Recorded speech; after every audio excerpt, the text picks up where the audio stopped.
Good afternoon, sir. Good afternoon. Welcome. Here we have Mr. Charles from the Grand Thrift Auto channel, and we are at a secret location where he keeps his fine little treats. The Lair. Yeah, the little lair. We've been to Mr. Richardson's lair as well. We've been to see Paul from Project Nigel. We've been up to see his place, and now we're here. And we've got something very tasty to start off with. This is a 1979 Rover 3500. This is before the mild facelift occurred later the same year. So we've still got the black plastic door mirrors. We've still got these wheels on, although these are a different colour from standard.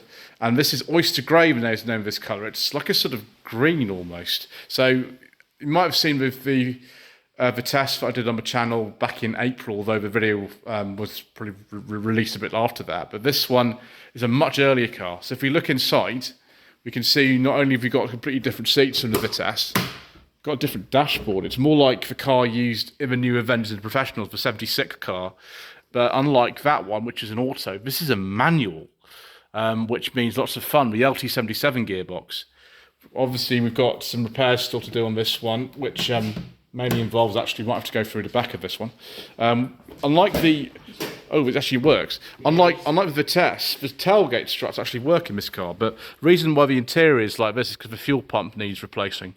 Look at these door cards; they're just absolutely amazing. And you've got the electric windows in the back as well. For some reason, they put the electric windows on the facelift ones in a completely different place. So this is what the earlier ones look like. Even smells like an old Rover in here. Yeah. So this is like one of the more conventional cars that you have. Yes. I mean, the one behind you, this is nothing. This is an even older car, but it's, my gosh, it's like something out of Jerry Anderson, isn't it? Yeah, it's like nothing else on earth. So this is a 1976 Lotus Elite. So the four-door Grand Tourer. Is it an estate? What is it? Car that was. I mean, it was a departure for Lotus, and it's just a. There's nothing quite like it. Because these actually came out before the Esprit, didn't they? Yes, this was the first of the Lotus wedges, so it came out just before the Eclat, I think. Oh, I'm going to be thrown out of the Lotus community. I think it was 74. They might have been simultaneous. So 74 these came out, wasn't it? 74. They were certainly very close, but yeah, a couple of years before the Esprit. Yeah, so this is the 503 model, isn't it? So it's the fanciest one apart from the one with an automatic gearbox. So it's the most luxurious one with a manual, which is derived from a maxi gearbox, but not quite the same. Yeah, it's the cogs internally are maxi, but I think the linkage and so on, which was what the maxi was most criticised for, that's Lotus's own. Yeah. So you can't tell. I think there were some rumblings at the factory in Norfolk. At the kind of tolerances the maxi gears came in from the factory, they weren't quite up to Lotus Formula One standards. No. But it's not a bad box. They replaced them later on with a Getrag box when they did the Series 2, I think, and certainly something different again, I think, for the XL, which was derived from the same basic car. So if we look at the front, we've got the vacuum operated pop-up headlamps. Yes. Isn't that exciting? It does look like something out of, I don't know, Captain Scarlet or something, doesn't it? It just, chap Oliver Winterbottom was the designer of this, and maybe he'd been watching too much Jerry Anderson stuff, but it looks fantastic. And I think, is this leather in here, sir? Leatherette, I think. Otherwise it'd be a beige leather interior, but it's not. I think originally they were a mix of a sort of velour-y Alcantara stuff and possibly part leather or part vinyl. These, I think, are replacement covers that it's had.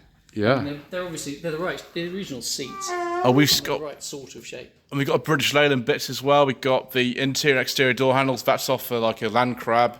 And then that's off a Marina or an Allegro, which is fine. It doesn't matter. Range Rover, loads of things. So if I just take, this is really low, this, isn't it? My gosh, it is like getting into supercar.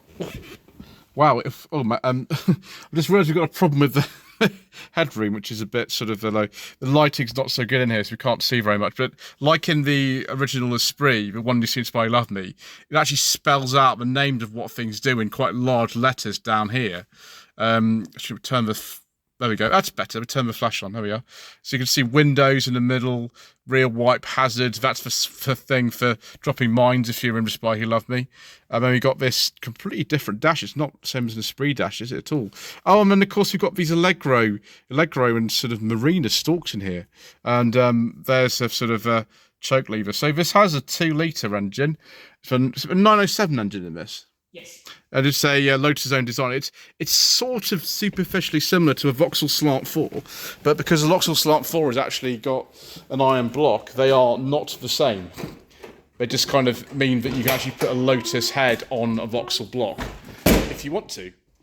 Right, there we go. And yeah, it is rather like the Slant 4, which canted this way, but it's a 2-litre, isn't it? It's about 155 horsepower, isn't it? This is an earlier car, so it's 155 horsepower. Wow, I think in the early Esprits it was similar engine as well, wasn't it? In the original Esprit, yes, similar engine. So 2-litre, 16 valve, twin Delorto 40 carburetors, and you've got them mounted right there, so you've got a really short intake to maximise the throttle response. And someone's just sent me through the brake servo. It's not a remote one, which is good. Yeah. But if we go around the back of the car, we'll see something even more extraordinary. It's trying to trip over bits on the floor and also not getting in the way of this Lancia. We'll have a look at in a moment. Got twin. It's got twin fuel caps. You can put it in from that side or that side. And unlike a Jaguar XJ, which had 2 fuel tanks, there's one fuel tank. You could put it from either side. But we've got 2 rear windows. Like, I don't mean room to the side. I mean, we've got a rear window here and a rear window here. We've got sort of one on the outside and one on the inside, which is handy if your fuel pump's not quite cooperative. But I don't think that's particularly the reason why they would say they made it like that. And then we've got all these championship things on here saying, all the victories. This is a 76 car, so I can't remember if they've got any more like that. But the battery's in the boot as well, which is interesting. Yeah. And then have we got a rear wiper on here? Yes, it's removed because what tends to happen is I can't shut it properly, but it sort of sits there. So the spindle is here. Oh no, the spindle's not on the window; it's on the body of the car. Yeah, and so one of 2 things happens. Either it sort of rests down here off the window, which is convenient for opening it, but it sort of then clinks against that when it's working. Ooh. Or it rests. You set it to kind of rest there, and it. And then you can't open. You have to flip it back to open the boot. So I have done what a lot of people do. Just take it off. I think you can set it up so that it works properly, but yeah, it's not the priority. There are other priorities. Yeah, we're very, very low down in the numbers of the collection. So actually, one thing that the back of this car reminds me of, it's a Fiat Strada. They have the original Stradas. They look like this. Obviously, this came out a little bit before the Strada. But yeah, that is interesting. Quite a sort of pioneering design. And the CD factor of this is something like 0.3, isn't it? It's 0.3 CD. It's amazing when you consider, how much it was at least a decade later. No, it wasn't a decade later. 82, wasn't it? Generation later. 82, yeah. That Audi was getting that out of the Audi 100, and that was in the kind of skinny tired version with one side mirror that nobody bought. Yeah, this is the sort of full fat 503, isn't it? Yeah. So it's a much shorter car, this as well. So, and it's harder to get an efficient shape out of a short car. So it was really quite an achievement, and a lot of that is because it's a flat floor. So it's an X-frame backbone steel chassis, galvanized on this one. They were mild steel on the early one. So this would originally have had a mild steel chassis. So it's had a new chassis. Yeah, that's normal. The mild steel ones didn't last very long at all. Oh dear. So this has had a replacement one at some point in its history. And it's a very weird method of construction, isn't it? It's 2 fiberglass tubs sandwiched together, but the join line is just, you can actually see it here. There's a join line. It's just there. So the end of the tub is it's literally a tub. And it's got a very flat floor, so that really helps with the aerodynamic efficiency. Yeah. Plus you've got this, you've got that teardrop shape with the roof falling away as it goes back. Yeah, that's fantastic. Right, something else a little bit later is this 1982 Lancia Gamma Coupe. I think this might be the only one I've ever seen. I didn't realise actually. I thought this was some kind of version of a Fiat engine of this. It's not. It's actually Lancia's own engine. It's derived from the ones that were in the Flavia, or like later. I think it was called the 2500, wasn't it? 2000. Yeah, that's it. This is one of the later ones that don't have such bad problems with the timing belt snapping. It still looks quite complicated under there, though. That's doesn't look the easiest thing to work on. A few boxes just sort of there. I can't recall. I mean, ever seen really one of these apart from this one. It's the only one I've ever seen. Is the door open? Yes. Right, we'll take a look inside then. I think we can just get round here. It's a bit tight. Let's not trip over that. Oh, whoops. I knocked something over there. It wasn't actually that. Okay. Yeah, we've got the light on in here. Oh, there we go. Oh, this is very, very interesting. Look at this. It reminds me a bit of the Lancia Beta Trevi sort of in here, which is a crazy dash. This is not quite as crazy as that, but even the gear lever looks weird. And we've got little Lancia logos all over the seats. And this weird sort of door thing. Wow. What a car. I mean, it's a shame that this is not currently in a condition to be on the road. I mean, it's going to need some work and stuff, but what a car. So we put this bonnet down. It's on gas struts, is it? Yes. Oh, there we go. I'm just looking at the sort of front of this. This is a facelifted one. The grille, I think, is a little bit different. But I can't imagine Lancia would have sold too many of these over here. I imagine it was just a really, really rare car. And you'd be competing sort of quite at the high end, like a Mercedes or something like that, wouldn't you, with a car like that? Yeah, they were very expensive for a 4-cylinder car.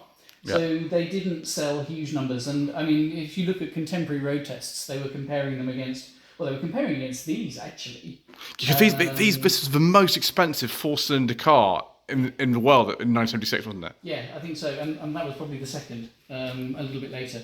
So they didn't sell huge numbers of them, but there's quite a few survive. This one was running when I bought it, but only for about 8 miles, and it's sort of defied diagnostics since from various people trying to find out why. So, but we'll give it a bit more of a concerted effort. It may be as simple as as a fuel pump or injectors or something like that, because it's fuel injected. So we'll get there with the help of there's a lot of knowledge in the Gamma Consortium offshoot of the Lancia Motor Club, and we'll, with their help, I'll hoping to get this running this summer. All right, so we'll better go to your next layer then. Yes, because we've got more. Come next door. So this is the car that many of you who've seen Grand Theft Auto before might be the most familiar with, actually. It's a 1984 Matra Talbot Rancho. I think I've said it in the right order. Talbot Matra Rancho. And the only thing I've ever seen one of these in the production is in the first episode of Cat's Eye that was broadcast in 1985, because the character called Jenny Wren gets killed off in the first episode and she drives one of these. It's a very late one, like this one. But yeah, apart from that, these are so rare. I mean, I think Mr. Richardson Furious Driving had to go in a different one of these. Yes. But this one's been off the road for a while, hasn't it? It's been off the road since the mid-90s. So I've had it a few years now, actually, and it's been awaiting restoration, which I've now started doing, as you can see. I've got as far as taking the bonnet and the front wing off, and then getting stuck into this door pillar, which was quite rotten. You've welded in this sort of frame here. Yeah, that's just to keep the hinges in place. So that I've taken away what the hinges attached to, and the door bolts onto this bit. So, but I wanted to make sure that they stayed in place, so that when I rehang the door, it fits in the hole properly. And also, there's a sort of bracing benefit here as I'm taking the strength out of, or some of the strength out of this bit. That rear part is okay and doesn't need replacing, but this outer bit has been patched in the past, and it just needs replacing completely. So I'm in the process of fabricating that, and I've made a bit of this where the sill goes, and there's a hole there. And there's a bit more to do over here, and then there's sort of bits here that need some repair. But it's all doable. It's not too bad. So it needs bits of sills. The floor's okay. The sill at the back there is a mess, and there's a little bit under the scuttle and sort of up into this windscreen pillar as well. So the screen will have to come out at some point, so that I can weld here. Yeah, I mean, these are, I don't know, but this might be the rarest one of all the collection you have, this particular car. Yeah, it is. Because I think numbers on the road of these are single digits, aren't they? Something, There are 2 on the road in one, the UK. And the one Mr. Richardson drove was a different car, and that's on the road. Yeah, that belongs to a guy called Clive, who I know from the Motor Enthusiasts Club, and there's another gold one that was also that I've also seen at a show. I think there's bronze, not gold. Yeah, same colour as this. Although his is cleaner than this. Obviously, soon all of them, because they finished production in 1985, all of them will be MOT exempt anyway. So some of them might start coming out because of that. Obviously, I advise you to have an MOT anyway because it's a good idea. But particularly if you could find it in bits like this. So it's a really interesting construction car because the roof of the 1100 that it's based on would have ended about here. And yet they put a cap on here to make this higher because the back of it is actually glass fibre. It's a bit similar to the Espace that we'll see a little bit later, and in that we've got a steel frame, but we've got glass fibre sort of bodywork on top of it. And the lights on the back of this are completely unique to it. I just keep thinking they look familiar, but that's because I've just seen one of these before. They're not off something else. And this is like a Range Rover, this drop-down steel tailgate. You can sit on that like you would do if you were going to the Hunter or whatever. If I move this, we can. Or is it a bit? Where's the catch? Oh, there we go. The door's obviously waiting to be put back on. And this, yeah. I'm not going to sit on it today because it. Okay. That's super strong. You can sit on that and have your picnic and watch the horse racing or whatever it is you're going to do. Just like a Range Rover. It's funny. Earlier on, we were sort of saying, and this is absolutely right, that this is a really, really important car, in that it's a standard 1100 van, and then it was this rear bodywork, but actually it's based on a car that was a standard hatchback, which came out in '67. So this is like the ultimate sort of iteration of it. And today, the number of cars that sort of look like they're meant to go off road but don't, but are based on a standard hatchback with just front wheel drive. There never was a 4-wheel drive Rancho at all. No, they prototyped one, I think, or there was talk of it, but they never. The business case never stood up, so they didn't make one. Yeah, but it's just fascinating. So at some point, maybe once this is back on the road, I might be able to have a go in this. I'll have to ask nicely, but that might be some time away. We'll have to see. The fuel fillers are really odd. No, sorry. Actually, those are just vents. It's a vent. There's the fuel filler. Vents. So the fuel filler is it's just normal. And then we got this Audi 80 B3, which is Schon mit Katalysator Technik. It is German, so it's my finest German degree being used there. Very dusty. It's 2 litre E. It's about 1990, isn't it? This 91. This one, yeah. 91. So it's quite just a late one for a B3. Because the B4 is similar, but it is a bit different. They had like a longer boot. The boot because people moaned about the size of the boot, which. But it's not enormous, is it? It's just got a really small opening. It's very low. I'm sorry, it's full of brake bits. I've just done the brakes on this, but it goes back quite a long way. It's just an odd shape. You can get a fair amount of stuff in, but it doesn't look very promising. Yeah. But it's a handsome car. I mean, I think this came out about '86. I've driven a B2 one of these. A friend of mine owns one. It's a sport. But I'm more interested in stuff like this. This is more interesting to me for some reason. I don't know than the B2s.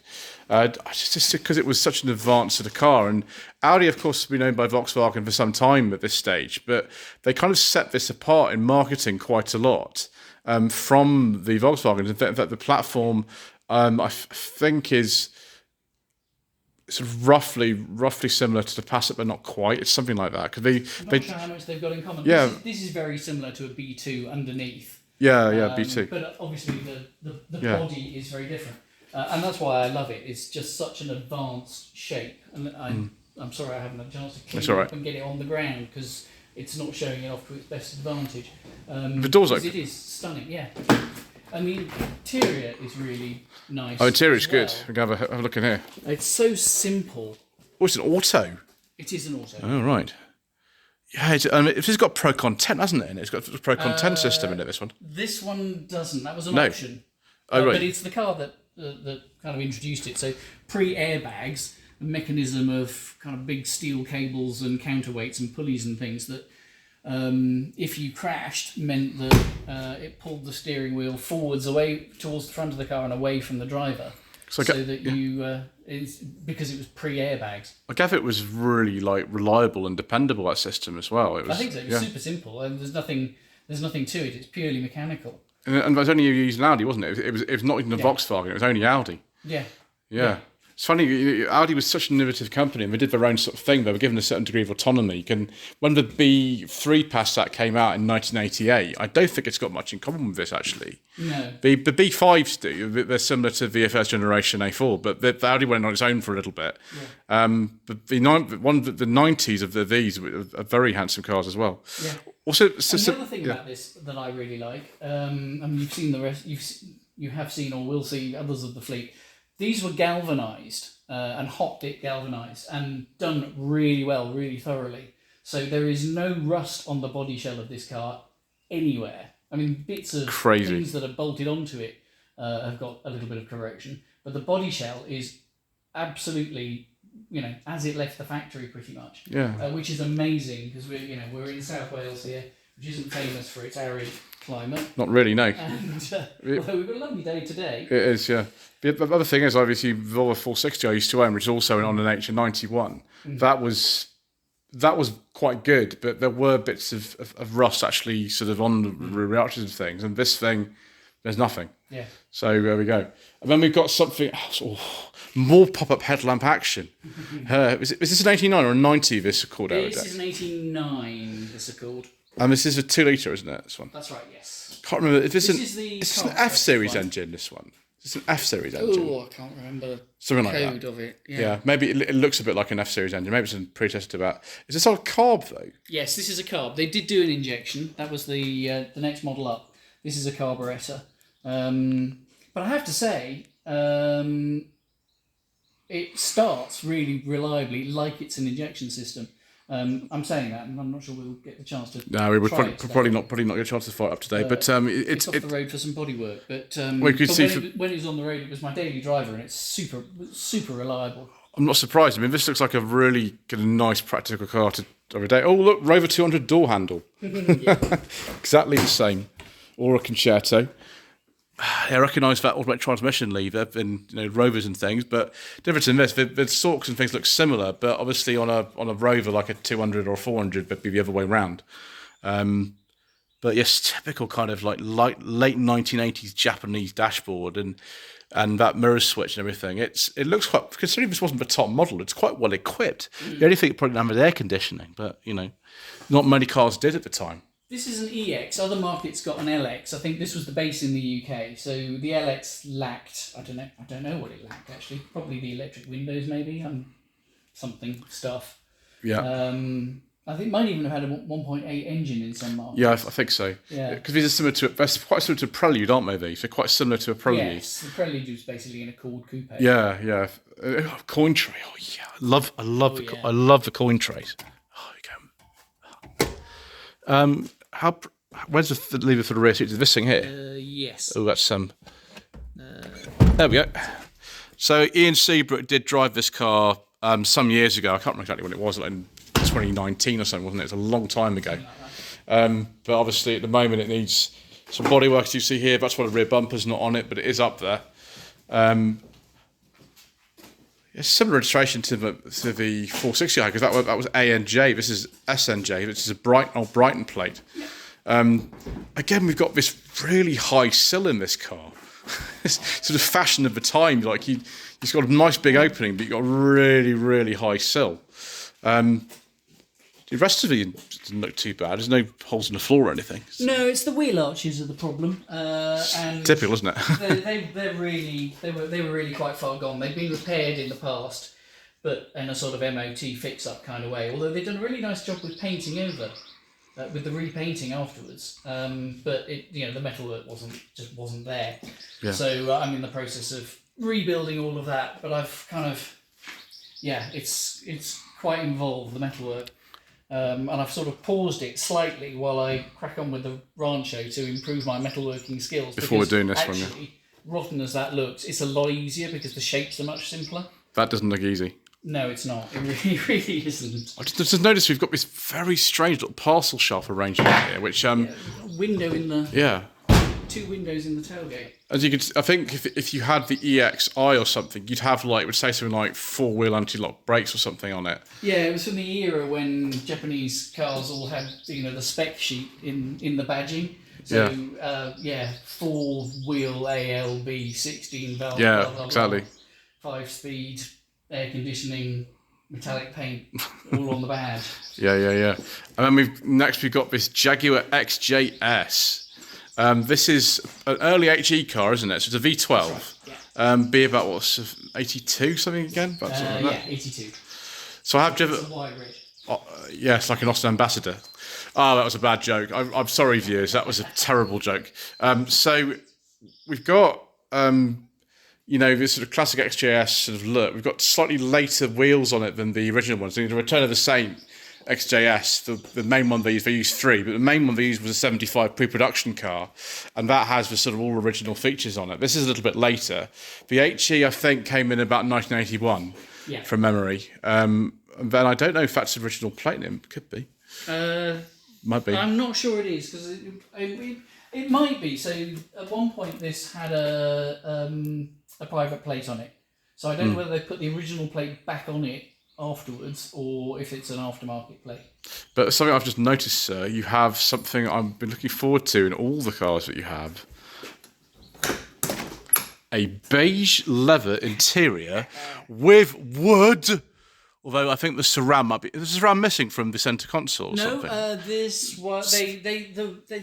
So the really early pre-HE ones had no wood at all, which was a bit of a revelation. Yes, the Return of a Saint car wouldn't have had any. Yeah. And they gradually got more and more wood added on as time went on. So this has got walnut cappings. They're real wood in this car, aren't they? It's real wood in an XJS. It is really good. And it's in pretty good condition in this one, actually. It's not too bad, then. It is... you just imagine kind of, Gareth Hunt, who the new Avengers XJS, that was the 76, that one. Yeah. Or in Ogilvy, the one that they used production car was a manual. There were 2 autos used, because we went to Italy and France and filmed as well with them, and those were autos. I think they did have like a similar tan interior to this in the main car. I think it was this sort of colour. Yeah, but there's also cars with black interiors. It's all very confusing. But we've got the bathroom scale style Speedo in here, which was replaced, I think, about 1991. Because I drove an XJS, and it was a 91, but it was one of the last ones with the hyphen between the J and the S. Yeah. But this is a much earlier car. This is like 9 years earlier than that one. So it just kept going. Actually, apart from like the fact that the car comes up to sort of here on me, which means that actually getting in and out is not the most elegant thing. It's pretty good. There's a knack to it. You've got a very high sill there as well, which doesn't help. So you have to do the... Did you not go to a Lucy Clayton finishing school?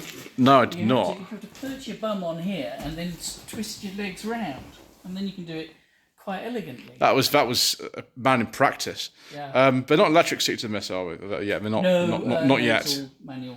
And fly-off handbrake affair here. Yeah. I think all of them had it on the right, didn't they? Yeah. It's just like this is why I think a DB7 has a right-hand handbrake, because there's a lot of components shared between a DB7 and an XJS. The same with an XK8. Yeah. But that's classic steering wheel with a little sort of kind of the way you can adjust it on the back of it as well. There's a little adjuster there. Yeah. It's great. So what exactly is the plan with this one then, sir?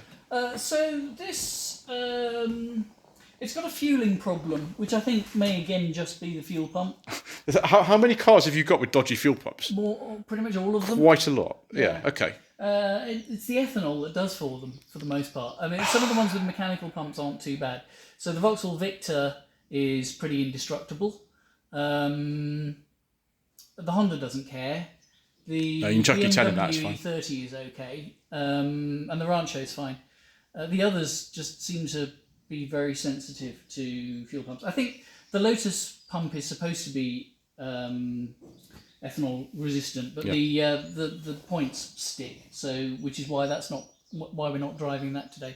So I think that just needs me to give the fuel pump a bit of a service, and then it did start yesterday, and then it wouldn't restart. Yeah. It's a pain, isn't it? It was just being a bit of a lotus about things. Yeah. So obviously we'll see in a bit. We'll see the Espace, and we'll see the Vauxhall Royale. Also, we've done videos today on the Vauxhall Victor, which I was on Table Road, the BMW 3 Series, which I had to drive on a private road, but I did drive it, which is fine. It's just had an MOT. And then also you've got a Renault 16. I do. That's in a separate, even more secret location. Even more secret location. In fact, was that it? Or were there any more? Can't remember now. There's a Mark II Granada Estate. Oh yeah, Mark II Granada Estate. That's kind of in. It's not in bits. The engine's in bits. Yeah. And that's elsewhere as well. And then there's a particular car that we can't discuss on the channel. Which is my modern daily, which is for basically it's for towing all of these around and when that needs doing. So it's got the unmentionable fuel. Yeah, we can't talk about that because the Mayor of London will either have a go at me if I started talking about those after 6 years of not.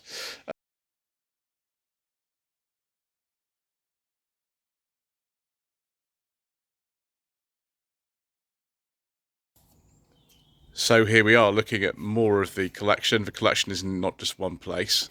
And Mr. Charles here has something that I have been rather a fan of ever since I saw it on the Hubnut channel some years ago. Is this a 79 or an 80, this car? This is a 79. So 79, it's a Royale Coupe. It is. Which got the nice cam-in head 6-cylinder engine, isn't it? It is. It's a 2.8 carburettor, this one. The Opel Monzas had the 3-litre injection, but the Royale was a 2.8 carb, which is what this is. Yeah, so after the facelift, which was like 82, 83, wasn't it, the facelift? Yeah, you got more options and things after the facelift then. And no more Royales, it was just all Monzas after that, wasn't it? Yeah. You could get a Monza from the start as well. They sold them in parallel with slightly different engines and slightly different spec, but generally similar. Slightly different nose and tail treatment. Yeah. I quite like the Royale because it's got the aluminium finishing plate at the back. Yeah, we'll take a look at that. And big chunky overriders, whereas the Opel's got the number plate where that says Vauxhall, and slightly weedier bumpers, so it's not quite as butch. It's such a typical car of electronics. I mean, you open the door, just look at this interior. Like, we've got acres and acres of fake wood, like it's on an old hi-fi. And the Monza, the A2 Monzas, the interior is totally different, isn't it? It's got Digi-Dash and noses. The facelift ones had a Digi-Dash. Yeah, the Monza doesn't get all the fake wood, all this kind of. This full width binnacle is different. You only get just the instrument binnacle on the Monza, and this you get the full width with all that glorious vinyl and the Royale script. It's just so kind of over the top and sort of late 70s, and I kind of like it. It's very much like sort of Mark I Granada Coupe gear vibe, although this is a little bit later. It's the same sort of idea. So if we look at the front of the car, we'll see we've got these nice alloy wheels. If anyone's familiar with, like, I don't know, Mark I Astras, stuff like that, even the early Novas, like the interiors and things like that, they have this sort of feel to them. And the design has this sort of feel to it. Obviously, they built this in Australia as well as the Holden Commodore. The Commodore looks quite similar at front to one of these. Yeah, it's very similar to a Commodore, if not identical. Yeah, it's weird. You know, there's so many different derivatives off this platform. The Carlton, the Senator, the Viceroy. Yeah. Then the Opel Record, just so many different wheelbases, different engines, and you see the overrides. And we've got headlamp wiper action. Fortunately, there does seem to be a bit of sort of corrosion bubbling up over here, doesn't there? Yeah, it needs a bit of attention all around this. It had some repair and a bit of a blowover before I bought it, and it's all sort of coming through where it's not really been fixed properly before it got repainted.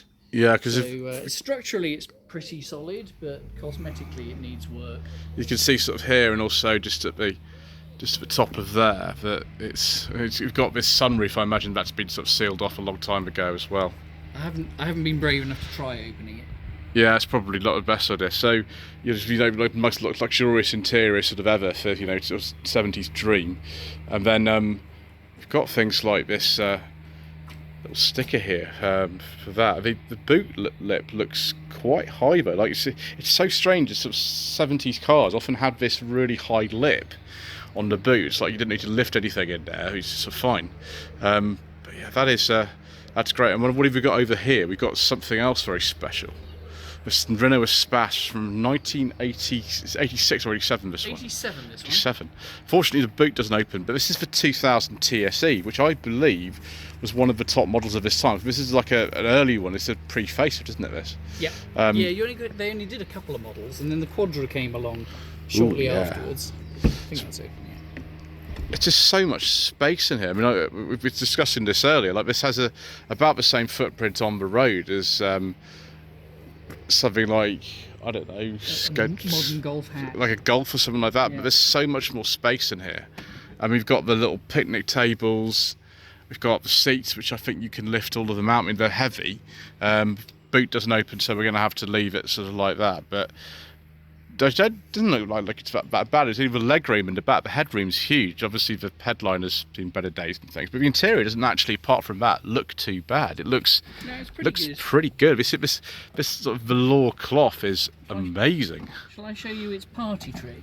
Go on, then, sir. If I can. So somewhere there is another. There we go. Oh, the captain's chair. Yeah. Both of the front seats. So you can have your business meeting. Yeah. What you need though is like a very small and light laptop to go on there because so for can't talk for business and whatever. What we could do if you and I wanted to do some business. Yeah, we'd do some business. Then we could take these side middle seats. Can you slide them in? Yeah. And do some. We've got a disc lock in here because obviously we don't want people. Move the disc lock out of the way. There we go. Yeah, if we take these middle seats out, and put them somewhere entirely. Obviously, you've got to take them out. There's nowhere to fold them in. You've got to take them out. Then we can fold that. Oh down, yes. It becomes a table. Oh yeah. And then you could sit in the back row of seats, and I could sit in the captain's chair, and we could negotiate ourselves a deal of some sort. I could wear my kind of 1980s suit. Yes. I could wear that, and I'd look like, I don't know, an idiot. We could wear braces and do important business. It could be important, couldn't we? We could have these massive like Motorola brick phones. Yes, we could. Yeah, we could. That would be fun, wouldn't it? We could. So the fabric's worn quite well. Like I don't see any rips or tears in it. And we've got this amazing sort of material on the door cards. I don't even know what this is. It's really odd. I think it's just plastic, but it's got a sort of weave texture in it.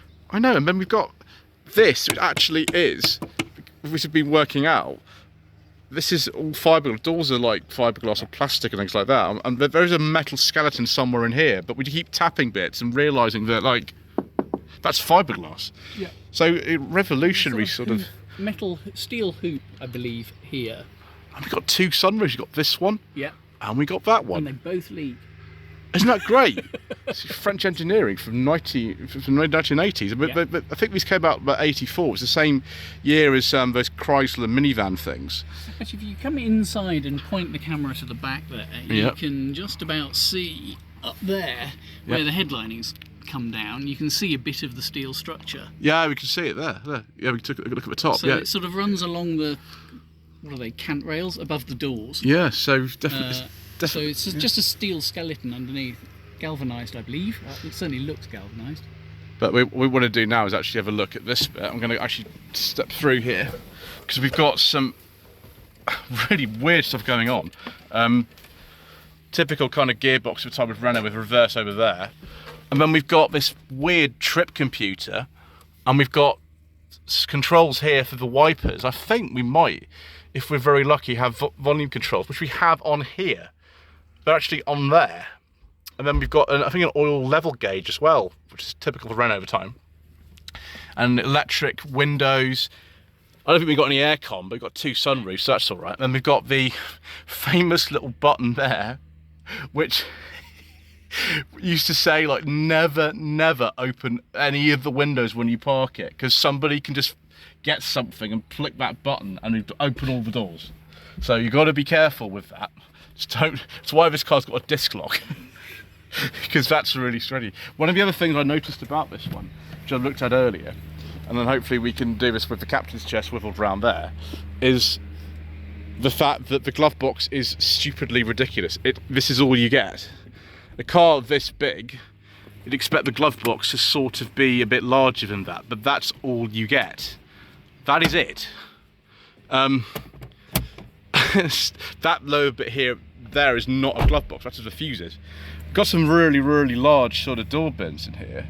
But yeah, what an amazing car. Right, okay. I think we better go and see some other stuff actually, because this is just a small bit. But that is, I think, it. So thank you, Mr. Charles, for showing me You're very welcome. your collection. Don't forget to subscribe to Grand Theft Auto. And, you know, like this video, leave a comment below. And, yeah, we shall see you again very soon for, I don't know, some other sort of secret mission. I'm not sure.